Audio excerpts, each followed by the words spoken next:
guys, what's up? Sammie D, alcoholic addict from Chicago. 20 years old, just celebrated a year without alcohol last Saturday.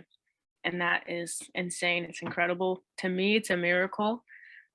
So in the past 20 years, it's been a constant struggle with mental health and other challenges. I was adopted. That was the first challenge.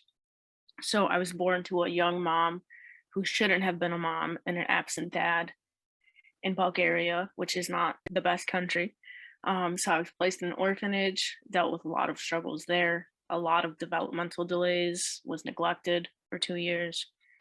And then luckily and thankfully got adopted by two amazing people in Chicago. So now I have a family, which is something that I never had before. So very grateful for that. My family is Southside Irish and they are very pale skinned, and I am not. So, growing up in school, I would get bullied a lot because I was adopted. Kids would always tell me, "You're different. You don't know your real parents. You don't have real parents."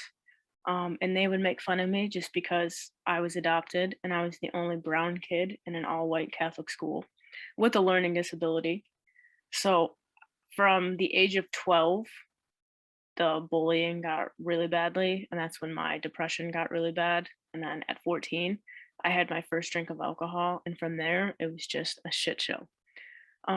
So my parents have a bar in their house downstairs, and they used to work a lot.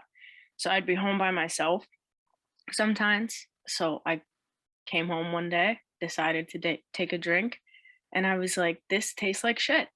But it was a warm feeling that I never really had. I was always lonely. I didn't have friends, so and I didn't feel as different. I could like fit in with other people. I thought I was cool if I drank. So I did it, and then I continued to drink throughout high school.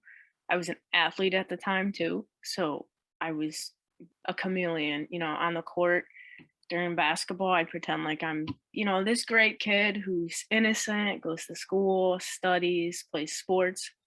And then I'd come home and I'd get drunk and go hide in my room. And then freshman year, I attempted suicide for the first time. Thankfully, was unsuccessful. And then it just kept the struggles, the mental health just kept getting worse. I was bullied in high school as well. So it was just years of bullying. Um, and then I started using in high school after my mom got breast cancer. I was like, "Nah, this is what I need to do." So I started using and I was drinking. And by the time senior year hit, she was super sick and I was not doing well. I tried to drink myself to death 3 days before I turned 18, got violently sick. Thankfully, I threw everything up in my stomach. And from there, it just took off. After graduation, I would just drink and use every day, did not do schoolwork. I flunked my freshman year of college, both semesters. I didn't care about anything. I didn't want to be here. Got kicked out of my house multiple times, slept on a park bench in the middle of January at the age of 19. Tried to jump out of a moving vehicle with my mom in the car. She had to pull me back into the car. Got kicked out again a couple months later, moved in with my brother. And there started the pandemic. And now at this time, I was drinking pretty much daily. I was using pretty much daily. And the pandemic hit, I was in a one-room apartment in a little cubby as a bedroom. And I was like, "I'm sick of this shit. I'm gonna buy a gun." So my drug dealer, he was selling Glocks at the time. And I told him, "All right, I'm gonna buy one." He was selling them for like $800. I had an $800 check, but I wasn't gonna spend all my money on just a gun. I was gonna save half of that to get high while I'll do it. So I told him I'll give him 400 and then I'll give him my body for the rest of it. And he can do whatever he wants to me. I don't care because I won't remember it. Well, the day that we were supposed to meet, he got COVID and he canceled and I didn't shoot myself, thankfully. So I could say COVID gave me a second chance at life and it honestly saved my life because if he didn't get COVID, I wouldn't be here right now. And then, the drinking slowed down, but the using sped up. Um, and it got really badly. I went into treatment shortly after that for some separate issues and then realized that I needed to get help for addiction. When I went into treatment, I didn't expect to learn in I wouldn't be in this meeting had I not gone to treatment because the addiction counselor gave me the link to this and I would have never known. So I got a second chance at life senior year of high school, freshman year of high school, when I got adopted, and when I went into treatment. So treatment saved my life, COVID saved my life. And then I got out of treatment, um, started coming to these meetings, got sober, just try to get better. Things at my house though have not been the best over the past couple of years. It's been really toxic. Um, so it's been like a constant struggle with depression and anxiety. And last Thursday was a really shitty day. I got into a fight with my mom and things got pretty heated. And I drove over a bridge, parked my car, and was like, I should jump off this bridge right now. And it's November in Chicago, 40 degrees into cold water.